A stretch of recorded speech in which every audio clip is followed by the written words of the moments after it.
نحمده ونصلي علی رسولہ الکریم اما بعد فاعوذ باللہ من الشیطان الرجیم بسم اللہ الرحمن الرحیم رب اشرح لی صدری ویسر لی امری واحلل عقدۃ من لسانی یفقہوا قولی۔ ریاض الصالحین میں آج جو باب ہم نے پڑھنا ہے اس کا نمبر 18 ہے۔ باب فی النہی عن البدع و محدثات الامور، باب ہے روکنے کا بیان عن البدع بدعات سے، و محدثات الامور اور نئے نئے کاموں کو یعنی ایجاد کرنے کا بیان۔ تو بیسیکلی وہ بھی کیا ہے، دین میں ہی نئے کام جو ہے بدعات کہلاتے ہیں۔ اور حادثہ کا مطلب ہوتا ہے نا کہ بیان کرنا، ٹھیک ہے۔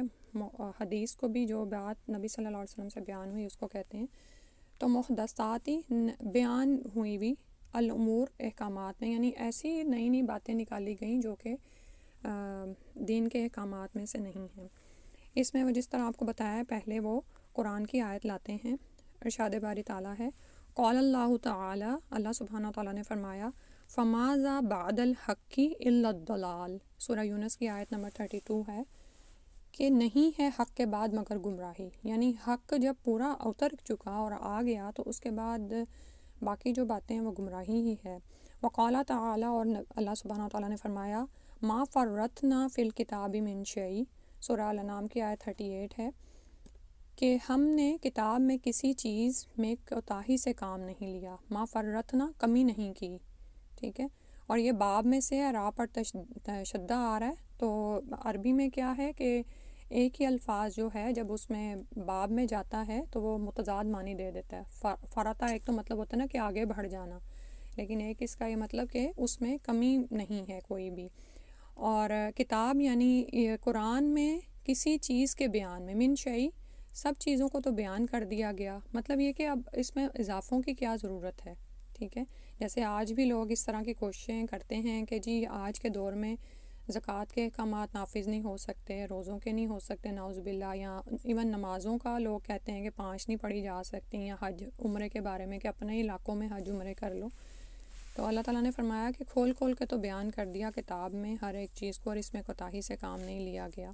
وقال تعالیٰ، اور فرمایا اللہ تعالیٰ نے، فَإِن تَنَازَعْتُمْ فِي شَيْءٍ فَرُدُّوهُ إِلَى اللَّهِ وَالرَّسُولِ، تو یہ اللہ کا حکم ہے، سورہ نساء کی آیت نمبر 59 ہے کہ اگر تمہیں کسی چیز کی بابت آپس میں اختلاف اور نزاع ہو تو اس کو اللہ اور اس کے رسول صلی اللہ علیہ وسلم کی طرف لوٹا دو، یعنی ای الکتابی والسنتی، یعنی کتاب اور سنت کی طرف رجوع کرو۔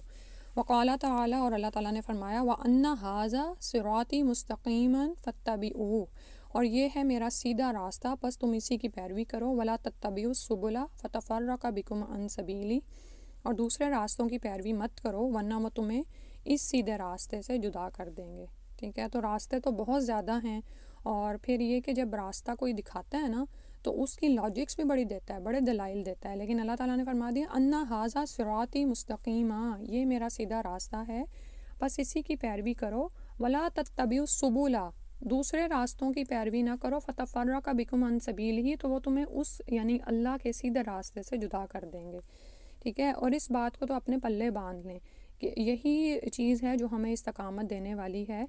دنیا میں یہ تو ضرور ہوگا کہ اختلاف بھی ہوگا جیسے اوپر والی آیت میں آیا ہے، اور چھوٹی چھوٹی باتوں پہ ہوتا ہے، دنیاوی معاملات میں بھی ہوتا ہے، ہر معاملے میں ہوتا ہے، اور جہاں پر آپ دین کا کوئی حکم پکڑتے ہیں جو اصل دین کے مطابق ہوتا ہے تو اختلاف تو ہونا ہی ہونا ہے، فلاں کوئی بات کرے گا، فلاں کرے گا، اس وقت آپ کیا کریں، آپ شیکی ہو جائیں اور ان کی بات مان لیں؟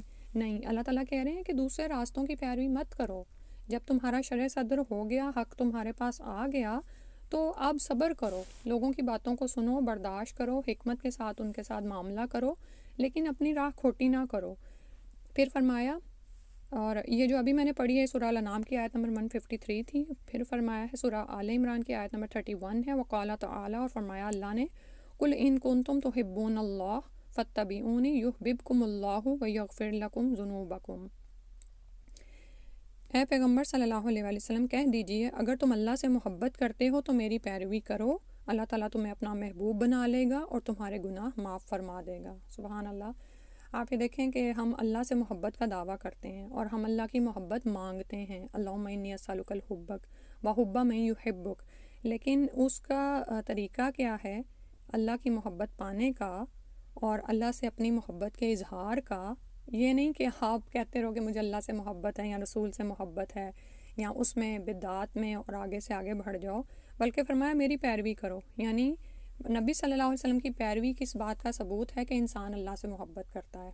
ٹھیک ہے، کیونکہ انسان جس سے محبت کرتا ہے، انسان اس کی چاہت میں ڈھلنا چاہتا ہے، وہ اپنی مرضی کو اس پر سے وار دیتا ہے. دنیا کی کوئی محبت اپنے سامنے رکھ لیں، ہمیں اپنے ماں باپ میں سے جس سے محبت ہوتی ہے نا، بعض اوقات ہوتا ہے نا کہ ماں اور باپ میں سے کسی ایک سے خاص محبت ہوتی ہے، تو آپ کیسے بے چین ہو جاتے ہیں. آپ چاہتے ہیں کہ وہ آپ سے ناراض نہ ہوں، آپ چاہتے ہیں کہ آپ ان کی ضرورتوں کو پہنچیں. ٹھیک ہے، اور یعنی جس سے آپ کو محبت ہوتی ہے نا، اس کی آنکھ کی جنبش بھی آپ پہچان جاتے ہیں کہ یہ اس وقت ناراض ہے کہ راضی ہے. ٹھیک ہے، تو اب ہمیں کیسے پتہ چلے کہ اللہ تعالیٰ ہم سے کیا چاہتا ہے؟ وہ اللہ تعالیٰ نے وحی الہی کے ذریعے بتایا، اور وہ رسول اللہ صلی اللہ علیہ وسلم کے ذریعے بتایا. ٹھیک ہے، تو جب تم نبی کی پیروی کرو گے، سنت کی پیروی کرو گے، تو یہ اس بات کا ثبوت ہے کہ تم اللہ سے محبت کرتے ہو، اور اللہ تعالیٰ تمہیں اپنا محبوب بنا لے گا. جب ہم اللہ سے محبت کرنا شروع ہوتے ہیں، جب ہم سنت کی پیروی کرتے ہیں، تو اللہ سبحانہ تعالیٰ ہمیں اپنا محبوب بنا لیتے ہیں اور گناہ معاف ہو جاتے ہیں. آپ یہ دیکھیں کہ یہ کام کرنے سے سارے کے سارے فائدے ہمارے ہی لیے ہیں. پھر فرمایا والآیات فی الباب کثیرۃ معلومہ، اس باب میں بہت سی اور بھی آیات ہیں، یعنی یہاں پر انہوں نے یہی بیان کی ہیں اور وہ معلوم ہیں. وہ اما الاحادیث، اور جہاں تک احادیث کا تعلق ہے، فکثیرۃ جدہ، تو وہ بھی بہت زیادہ ہیں. وہی مشہورۃ، وہ مشہور ہیں. فنقتصر علی طرف منہا، اور ہم ان میں سے چند کے بیان پر ہی اختصار کریں گے، یعنی انہی پر رہیں گے، کفایت کریں گے. اب حدیث نمبر 170 ہے، اس باب کی پہلی حدیث ہے. ان عائشہ رضی اللہ عنہا، عائشہ رضی اللہ عنہ سے روایت ہے. قالت، انہوں نے فرمایا، قال رسول اللہ صلی اللہ علیہ وسلم، کہ رسول اللہ صلی اللہ علیہ وآلہ وسلم نے فرمایا، من احدث فی امرنا ھذا ما لیس منہ فہو رد، متفق علیہ، کہ جس نے ہمارے اس دین میں اپنی طرف سے کوئی نئی بات ایجاد کی جو اس میں سے نہیں، تو وہ مردود ہے. ٹھیک ہے، بخاری و مسلم کی روایت ہے. وہ رد ہے اور مردود ہے جس نے اس کو نکالا.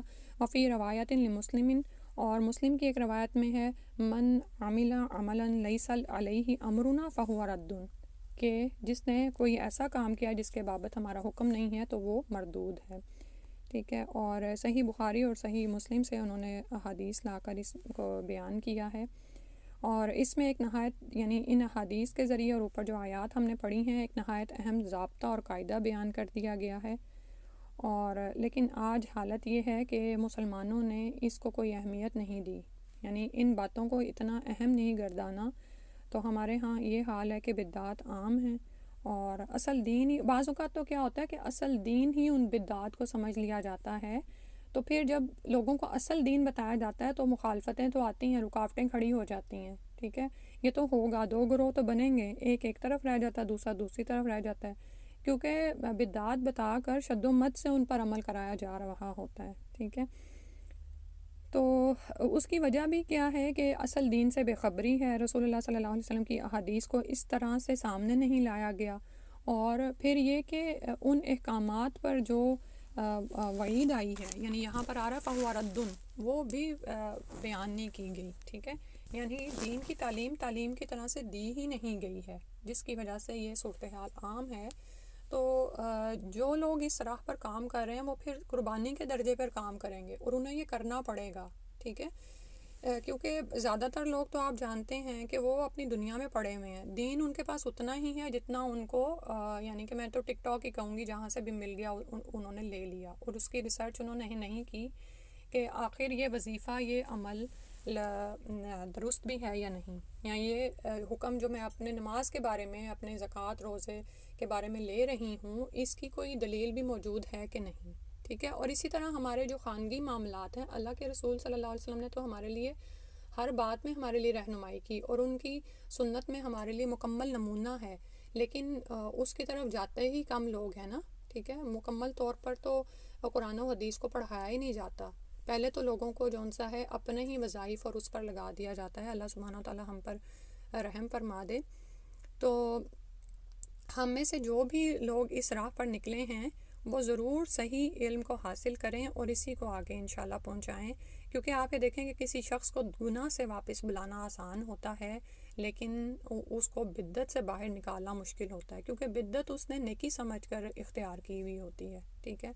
اور یہی وہ لوگ ہیں جو قیامت والے دن رسول صلی اللہ علیہ وسلم ان کو پہچان لیں گے، لیکن ان کو حوض کوثر پر آنے نہیں دیا جائے گا، کیونکہ انہوں نے دین میں نئی نئی باتیں نکال لی ہوں گی۔ وہ روک دیے جائیں گے اور رسول صلی اللہ علیہ وسلم کو فرمایا جائے گا کہ آپ کو نہیں معلوم کہ آپ کے بعد انہوں نے دین میں کیا کیا نئی نئی باتیں نکال لی تھیں۔ تو ہر بدعت گمراہی ہے اور ہر گمراہی کا ٹھکانہ آگ ہے، اللہ سبحانہ و تعالیٰ اس سے محفوظ فرمائے۔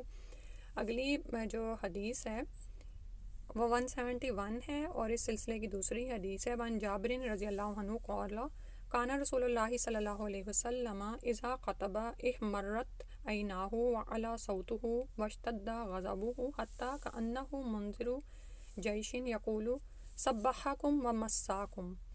جابر رضی اللہ عنہ سے روایت ہے کہ رسول اللہ صلی اللہ علیہ وسلم جب خطبہ ارشاد فرماتے تھے تو آپ کی آنکھیں سرخ اور آواز بلند ہو جاتی اور آپ کا غضب یعنی غصہ شدید ہو جاتا، حتیٰ کہ ایسے ہو جاتے گویا آپ صلی اللہ علیہ وسلم دشمن کے کسی لشکر سے ڈرانے والے ہیں۔ وَيَقُولُ سَبَّحَكُمْ وَمَسَّاكُمْ، اور آپ فرماتے وہ تم پر صبح یا شام کو حملہ کرنے والا ہے۔ سبا صبح کے وقت آ گیا اور مسا شام کے وقت۔ وَيَقُولُ، اور وہ کہتے وہ اِسْتُ أَنَا وَالسَّاعَةُ كَهَاتَيْنِ، کہ میں اور قیامت ایسے مبعوث کیے گئے ہیں جیسے یہ دو انگلیاں ہیں۔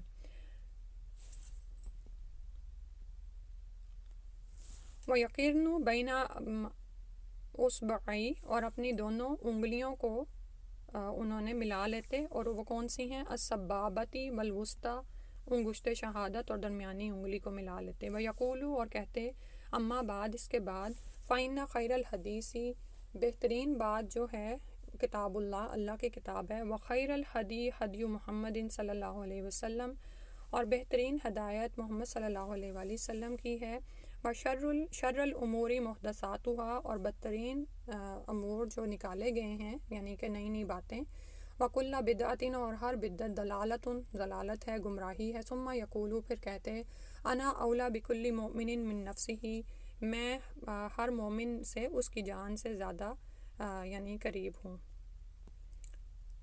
من ترک مالا فلأہلہ، تو جو کوئی اپنا مال چھوڑ کے جائے وہ اس کے اہل کا ہے۔ ومن ترک دینا او دیاء فعلیہ وعلیہ، رواہ مسلم، اور جو کوئی قرض یا محتاج اہل و عیال چھوڑ کر مر جائے تو قرض کی ادائیگی میرے ذمہ داری اور بچوں کی نگرانی کا فریضہ مجھ پر ہے۔ سبحان اللہ۔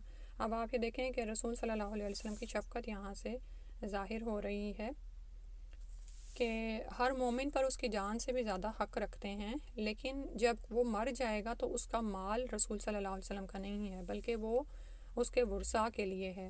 لیکن اگر میت قرض یا محتاج اہل و عیال چھوڑ کر مر جائے تو قرض کی ادائیگی رسول اللہ صلی اللہ علیہ وسلم اپنے اوپر لے لیتے تھے، اور اسی طرح سے بچوں کی نگرانی کا فریضہ بھی اپنے اوپر لے لیتے تھے۔ اور یہ تب ہوا تھا جب اسلام یعنی تھوڑا سا اسٹیبلش ہو گیا تھا اور بیت المال میں یعنی مال آنا شروع ہو گیا تھا، ٹھیک ہے۔ اس سے پہلے تو آپ کو وہ حدیث یاد آ رہی ہوگی نا جس میں رسول صلی اللہ علیہ وسلم قرض دار کی نماز جنازہ نہیں ادا کرتے تھے اور کہتے تھے کہ اپنے بھائی کی نماز جنازہ پڑھ لو، ٹھیک ہے، الا یہ کہ کوئی صاحب حیثیت مسلمان اٹھ کر اس کا قرض ادا کر دیتا، کیونکہ قرض کا معاملہ یہ ہے کہ جب تک قرض ادا نہیں ہو جاتا روح جو ہے نا معلق رہتی ہے، یعنی اس کا حساب جو ہے وہ اللہ سبحانہ تعالیٰ رحم فرما دے۔ اور یہاں پر جو ہمیں ایکچولی جو چیز نظر آ رہی ہے وہ یہ ہے کہ نبی صلی اللہ علیہ وسلم کا انداز خطابت بیان کیا جا رہا ہے، ٹھیک ہے۔ اور اسی طرح دوسری بات جو ہم نے بار پیچھے بھی پڑھ چکے ہیں کہ رسول صلی اللہ علیہ وسلم کی بعثت کیا ہے کہ قرب قیامت کی علامت ہے کہ میں اور قیامت اس طرح سے ہیں جیسے انگلیاں ملی ہوئی ہوتی ہیں، ٹھیک ہے۔ اور یہاں پر آپ یہ دیکھیں کہ جب یہ آپ صلی اللہ علیہ وسلم کا عام انداز نہیں تھا، یہ خطابت کا جو انداز ہے نا یہ بعض مواقع پر ہی آپ کا نظر آتا تھا، یعنی ہر وقت آپ اس طرح سے وہ نہیں ہیں۔ تو اور خطبہ ارشاد فرماتے وقت ہو رہا ہے، ٹھیک ہے جیسے، اور اسی طرح سے جو بات فرمائی جا رہی ہے اس کی اہمیت کو انسان نظر میں رکھے. ٹھیک ہے، تو یہاں پر ایک تو یہ کہ قیامت کے بارے میں بیان ہے، اور دوسرا جو ہے وہ کتاب و سنت کی اہمیت ہمیں اس حدیث سے نظر آ رہی ہے. ٹھیک ہے، تو اور اسی طرح بدعات کی ہلاکت خیزی، یعنی کتاب و سنت کو جہاں پر ایک سنت چھٹتی ہے نا، وہاں پر ایک بدعت آ جاتی ہے، کیونکہ انسان نے کچھ نہ کچھ تو کرنا ہی ہے. ٹھیک ہے، بالکل ایسے ہی جیسے ایک اچھی عادت چھوٹتی ہے تو وہاں پر اس وقت کو کور کرنے کے لیے کوئی بری عادت آ جاتی ہے. ٹھیک ہے، اسی لیے جو ڈیوائسیز ہیں نا، ان سے ہر ممکن بچنے کی کوشش کیا کریں، اور جس حد تک بھی ہو سکے خود کو، یعنی خود پر انسان نگران ہے، خود کو دیکھتا رہے. جیسے آج زرین کی جو بیان کریں گے نا تفسیر کے حوالے سے، تو اس میں مجھے یہی یعنی بہت زیادہ عمل کا پوائنٹ نظر آ رہا تھا کہ ہم خود پر ہر وقت ایک نظر رکھیں کہ یعنی صالحین کا جو کردار ہے وہ کیا ہوتا ہے. تو صالح جو شخص ہے وہ اپنے کاموں کو فضول، یعنی اپنے وقت کو فضول کاموں میں ضائع نہیں کرتا، اور اللہ یہ کہ وہ بدعات میں جا پڑے تو سنتوں سے ہی دور ہٹتا چلا جائے. ٹھیک ہے، اور اس کے بعد رسول صلی اللہ علیہ وسلم کی شفقت کا بیان ہے اس حدیث میں کہ یتیموں اور ضرورت مندوں کی کفالت کو اپنا ذمہ سمجھتے تھے، اور اسی طرح آپ صلی اللہ علیہ وسلم کی پیروی میں حکومت وقت یعنی بیت المال کی ذمہ داری ہے کہ وہ میت کے باقی بچ جانے والے اہل و عیال اگر وہ محتاج ہیں تو ان کا ذمہ لے، اور اسی طرح سے قرض کی ادائیگی بھی کرے. ٹھیک ہے، اور لیکن یہاں پر جو ایک بات، جو اہم بات سمجھ آ رہی ہے، اور وہ وارثوں کے لیے جو پیچھے رہ جاتے ہیں، کہ وارث تو وہی ہے جو کہ قرآن کی روح سے میت کا وارث ہے. یعنی یہ نہیں ہوتا کہ وراثت جون سی ہے وہ حکومت کے پاس چلی جائے، یا اگر وہاں پر کوئی نگران ہے تو وہ بیت المال میں اس کو لے لے گا. ٹھیک ہے، آج بس اتنا ہی پڑھتے ہیں. اللہ سبحانہ و تعالیٰ سے دعا ہے کہ وہ ہمیں اس کو اپنے عمل میں شامل کرنے کی توفیق عطا فرما دیں، کہ ہم اگر اللہ سے محبت کا دعویٰ کرتے ہیں تو رسول صلی اللہ علیہ وسلم کی محبت ہمارے اندر ہو. اور اس کا اظہار ہم کیسے کریں گے کہ ابھی سے ہی پریکٹس کریں گے پھر سے نا، کیونکہ بار بار ہمیں خود کو بھی تعلیم دینی پڑتی ہے، یعنی بچپن میں سیکھی ہوئی چیزیں بھی نکل جاتی ہیں ذہن سے. ٹھیک ہے، مثلا اگر ہم میں سے کسی نے اللہ کے رسول صلی اللہ علیہ وسلم کی پیروی میں تہجد کے وقت اٹھنا شروع کیا تو بعض اوقات تہجد ہی رہ جاتی ہے. ٹھیک ہے، پھر عادت سے ہی نکل جاتی ہے. یہاں یہ کہ اسی طرح ہم رات کو اٹھنے والے اذکار پڑھتے تھے سورہ آل عمران کی آیات، تو وہی رہ جاتی ہیں. کوئی بھی ایسی چیز ہو سکتی ہے، تو یہاں ویسے جو ذکر اذکار رات کو اٹھ کے کیے جاتے ہیں وہ رہ جاتے ہیں. ٹھیک ہے، تو کیا کرنا پڑتا ہے، بار بار خود کو اس پر لانا پڑتا ہے کہ نہیں، مجھے سنت کی پیروی کرنی ہے، مجھے یہ عمل بھی کرنا ہے، یہ بھی کرنا ہے. اور اس کا ایک بہترین طریقہ وہی جو ہمیں بتایا گیا نا، خیرکم من تعلم القرآن وعلمہ، کہ تم میں سے بہترین وہ ہیں جو قرآن کو سیکھیں اور سکھائیں. آپ یہ دیکھیں کہ سیکھنے والا بھی فائدے میں اور سکھانے والا بھی، کیونکہ جو آپ سکھاتے ہیں نا، بچوں کو آپ سکھاتے ہیں باتھ روم جانا ہے تو الٹا پاؤں رکھنا ہے، باہر نکلنا ہے تو سیدھا رکھنا ہے، دعا پڑھ کے جانا ہے، تو وہ آپ کی بھی ریپیٹیشن ہوتی چلی جاتی ہے. ٹھیک ہے، تو پھر سے ہم انشاءاللہ خود پر فوکس کریں کہ زندگی میں یعنی پورے دن میں کس طرح سے سنتوں کو فالو کرتی ہوں. اور آپ صلی اللہ علیہ وسلم اتنے مصروف تھے انسان، لیکن آپ صلی اللہ علیہ وسلم دن میں کتنے بے شمار کام کر لیتے تھے. سبحان اللہ، آپ کے وقت میں برکت تھی. ٹھیک ہے، تو اگر ہم بھی وہ برکتیں چاہتے ہیں تو بالکل نبی صلی اللہ علیہ وسلم کے معاملات اور معاملات کو اپنانے کی کوشش کریں. کیونکہ اب اس وقت جو صورتحال ہے، یعنی اٹھنے بیٹھنے جاگنے سونے ہی کے معاملات میں ہم بہت زیادہ یہود و نصارہ کی پیروی کر رہے ہیں، جس میں ایک تو بڑی چیز یہ کہ ہمارے پاس الیکٹریسٹی ہے، ڈیوائسز ہیں، تو راتوں کو جاگنا ہے اور دن کو سونا ہے. تو پھر ہمارے کیسے وہ ہم سنت سے اپنے آپ کو یعنی ٹیلی کر سکتے ہیں نا. تو یہ بس ایک مثال دے رہی ہوں. اس کے علاوہ پورے دن میں آپ دیکھ سکتے ہیں کہ کچن میں آپ کس طرح سے کام کرتے ہیں، کیا چیزوں کا ضیاع ہو رہا ہے، یا بگاڑ ہے، یا فساد ہے، یا آپ صلاح کی طرف مائل ہیں. ٹھیک ہے، اللہ سبحانہ و تعالیٰ ہمیں استقامت دے اور ہمیں بہترین سمجھ کی توفیق عطا فرما دے، اور ہمیں یہ توفیق عطا فرمائیں کہ ہم اس دین کو سیکھیں اور سکھائیں اور پھیلائیں. یہ بہت ضروری ہے تاکہ بدعات کا خاتمہ ہو اور سنتیں پھیلیں. ٹھیک ہے، اور آپ کے ذہن میں ہو سکتا ہے کوئی ایسا شخص آ رہا ہو جو بہت بڑی بدعت میں مبتلا ہے. ٹھیک ہے، اب حکمت کا معاملہ یہ نہیں ہے کہ آپ اس کو جا کر ٹھیک کرنا شروع کر دیں، یا اسی طرح شیطان یہ آپ کو کہے گا کہ دیکھو اس والے چینل پہ نا بہت زیادہ یہ چیزیں پوسٹ ہوتی ہیں، ان کو تو میں اٹھ کے ذرا ٹھیک کر لوں. نہیں، کام جو ہے نا صبر سے ہوگا، اور وہ صبر کیا ہے، سیکھنے سکھانے سے ہی ہوگا. الف ب سے شروع کرنا پڑے گا، ABC سے شروع کرنا پڑے گا. سمجھ آ رہی بات کی؟ یعنی چھوٹی چھوٹی سنتوں کو جوں آپ زندگی میں شامل کرتے جائیں گے نا، اپنی اور دوسروں کی بھی، تو بدعات خود ہی وائپ آؤٹ ہوتی جائیں گی، نکلتی جائیں گی. ٹھیک ہے. دوسرا جو غیر حکیمانہ طریقہ ہے وہ یہ ہے کہ اگر کوئی کسی بڑی بدعت میں پڑا ہوا ہے تو اس سے آپ پنگا لے لیں اور پھر آپ اس کے ساتھ ایسے بد اخلاقی کریں کہ آپ کبھی واپس اس کو راہ راست پر لا ہی نہ سکیں. ٹھیک ہے. تو کام ہمیشہ صبر سے ہوتا ہے، لیکن ہمیں شیطان صبر نہیں کرنے دے رہا ہوتا نا. ٹھیک ہے. تو صبر کا کام کیا ہے کہ کسی ایک بچے کو ہی پکڑ لیں، اس کو قرآن کی آخری آیات سمجھانی شروع کر دیں. ٹھیک ہے. اسی طرح روزانہ ایک حدیث سمجھانی شروع کر دیں. اب ہمارے ذہن میں خیال آئے گا روزانہ ایک حدیث سے کیا بنے گا؟ بہت کچھ بنے گا. ہمارا یہی عمل اللہ کے ہاں انشاءاللہ قبول ہو جائے. اللہ تعالیٰ اعمال کی ناقدری نہیں کرتے ہیں. ٹھیک ہے. تو ہم کچھ کریں تو شروع تو کریں، اور شروع اسی طرح ہی ہوگا، دین سیکھنے سکھانے اور پھیلانے سے. جہاں جہاں بھی آپ کا فارغ وقت ہے، جو بھی آپ کو نظر آ رہا ہے وہاں پر کام کرتے چلے جائیں. ٹھیک ہے. یعنی ضروری نہیں ہے کہ آپ کا ایک بچہ آپ کے قابو میں نہیں آتا تو اب آپ بیٹھ جائیں، اب میں کس کو سکھاؤں. آپ کہیں اور دیکھیں. آپ کے پاس صلاحیت ہے، وقت ہے، ابھی آپ لگا سکتے ہیں، مال ہے. جہاں جہاں تھوڑا تھوڑا انشاءاللہ اس کو کرتے چلے جائیں. اللہ سبحانہ وتعالی ہمیں توفیق عطا فرما دے. جزاک اللہ خیرا کثیرا. سبحانک اللہم و بحمدک، اشہد ان لا الہ الا انت، استغفرک و اتوب الیک. السلام علیکم و رحمۃ اللہ.